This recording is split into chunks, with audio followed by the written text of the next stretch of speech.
Maraming salamat po. Maraming salamat. Nakakataba po ng puso. Again, vocal mix, four tenors, and Sir Louie Ocampo.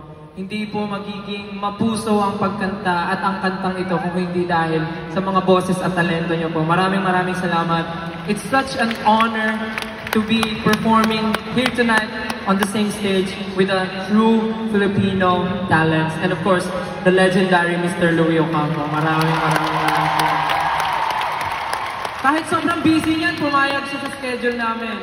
Napakabait ni Sir Louie.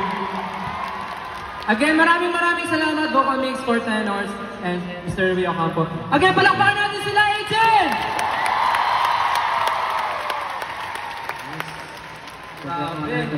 At syempre, kinanta natin ang ating, syempre, isa sa mga track na talaga namang dinala kami sa iba't ibang heights, syempre, ang mapa, yan po especially para sa aming mga, syempre, tinuturing na mapa, mga mapa natin na nandito ngayon, nanonood, at syempre nandito rin po ang mga mapa namin. Kaya maraming salamat po sa inyo.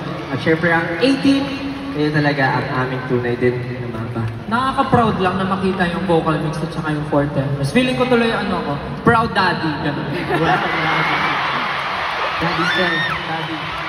Daddy ka. Proud daddy. Daddy.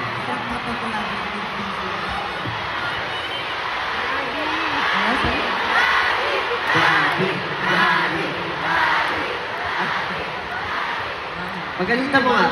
Magaling na mo. Huwag kayo maingay, galit na si daddy. Lapit ka naman dito, parang ayaw mo dumikit sa akin.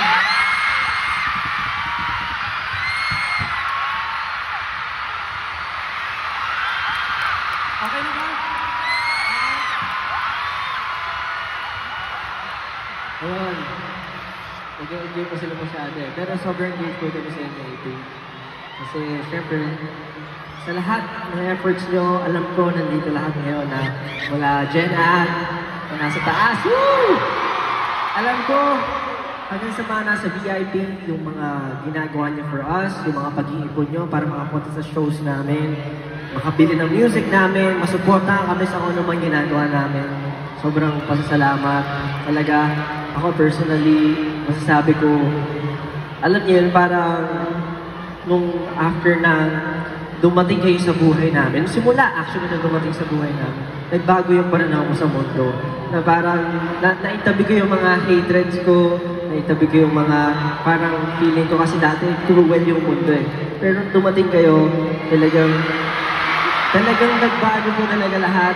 Kabilang syempre kaming SB19, kayo po talaga lagi namin pinangahawakan. Tuwing feeling namin susuko na kami, nandito pa rin kami, syempre lagi kami lumalaban para sa inyo. Siyempre tapos namin dito sa Tablado. Talagang sobrang humble kami. Dahil yan sa bawat isa kami. Sobrang layo pa po ng tatakboy ng SB19 pero talagang panatag na panatag po yung loob namin kasi alam namin kahit saan kami napunta, maglakbay, magbilahay man pababa, andyan kayo parati para sumubuhan kasi. Kaya naman, itong next song namin, ito yung liham namin para sa